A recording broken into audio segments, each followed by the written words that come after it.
Bike පදින්න පුළුවන් ඔයාට 3,25,000ක් gulf gate අපෙන්. ඔයා වයස 21ත් 37ත් අතර කාන්තාවක් හෝ පිරිමි කෙනෙක් නම් මේ වටිනා අවස්ථාව ඔයාට.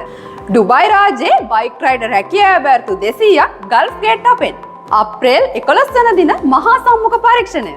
අදාළ සමාගමේ නිලධාරීන් පැමිණ සම්මුඛ පරීක්ෂණය මෙහෙවන නිසා ජොබ් ඔෆර් ලෙටර් එකත් එදාටම ගන්න පුළුවන්. ලංකාවේ අඩුම මුදලකට 100%ක් බැංකු ණය පහසුකම් සමගම ඩුබායි යන්න දැන්ම අපිට කතා කරන්න 077 1 355 355. දවස් 3 වීසා එක ගන්න පුළුවන් වගේම දවස් 10ක් වගේ ඉතා කෙටි කාලයකින් ඩුබායි රැකියාව බලා පිටත් වෙන්නත් ඔයාට පුළුවන්. ඩුබායි වල අපේ ගල්ෆ් ගේට් ශාඛාවක් තියෙන නිසා ඔයාගේ ආරක්ෂාව ගැන අපි බලා ගන්නවා. 300කට අධික පිරිසකගේ බයික් රයිඩර් රැකියා සේන සැබෑ කළ අපි ගල්ෆ් ගේට් විදේශ රැකියා ආයතනයේ කුරුණෑගල. අප්‍රේල් 11 සම්මුඛ පරීක්ෂණයට පෙර දැන්ම ලියාපදිංචි වෙන්න 077 1 355 355.